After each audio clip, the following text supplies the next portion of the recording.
नमस्कार, मी गौरी सूर्यवंशी. एस मराठीमध्ये आपलं स्वागत. वळूया आजच्या बातमीकडे. उंबरठण महाविद्यालयात 3 दिवसीय बांबू हस्तकला कार्यशाळेचे उद्घाटन.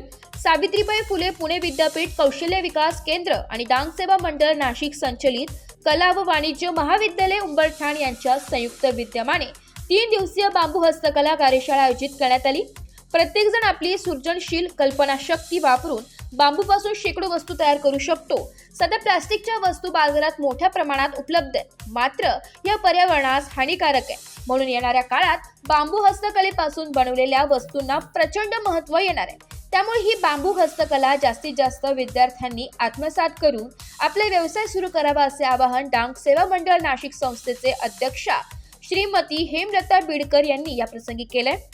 मेळघाट येथील संपूर्ण बांबू केंद्र आणि पुण्यातील मेळघाट सपोर्ट ग्रुप हा आदिवासी बांधव यांच्यासाठी दुवा ठरलाय. संपूर्ण बांबू केंद्रांच्या मार्फत जवळपास मेळघाटच्या 20,000 आदिवासी बांधवांना बांबू हस्तकलेचे प्रशिक्षण देऊन रोजगार उपलब्ध करून दिलाय. त्याप्रमाणे सुरगाणा परिसरातील आदिवासी विद्यार्थ्यांनी बांबू हस्तकला आत्मसात करून रोजगार निर्मिती करू शकता असा विश्वास सावित्रीबाई फुले पुणे विद्यापीठ कौशल्य विकास केंद्र समन्वयक श्री महेश डबीर यांनी या कार्यशाळेतील विद्यार्थ्यांना दिलाय.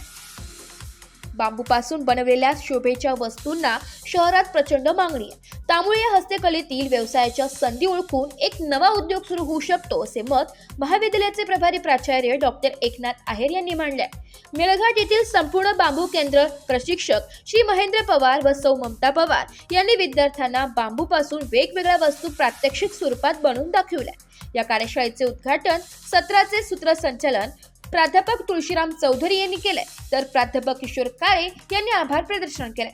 यावेळी महाविद्यालयातील प्राध्यापक सुभाष पवार, प्राध्यापक छाया सैदाणे, प्राध्यापक मधुकर गावित, प्राध्यापक कलावती थवीत, प्राध्यापक उमाताई देशमुख, प्राध्यापक ज्योती येवले, प्राध्यापक हेमलता महाले, प्राध्यापक मनदीप राऊत, प्राध्यापक मंगेश सूर्यवंशी, प्राध्यापक विशाल आहेरे, प्राध्यापक प्राजक्ता शिरसाट, श्री अनिल कदम, अनिल ठाकरे, हिरामन गावित, यशोदा गावित व उंबरठण व मुल्हेर महाविद्यालयातील विद्यार्थी उपस्थित होते. एस मराठी न्यूज साठी प्रतिनिधी लक्ष्मण बागुल, बोरगाव. अशाच नवीन ताज्या घडामोडी जाणून घेण्यासाठी आमच्या एस मराठी न्यूज चॅनलला लाईक करा, शेअर करा, सबस्क्राईब करा आणि बेल आयकॉनला क्लिक करायला विसरू नका.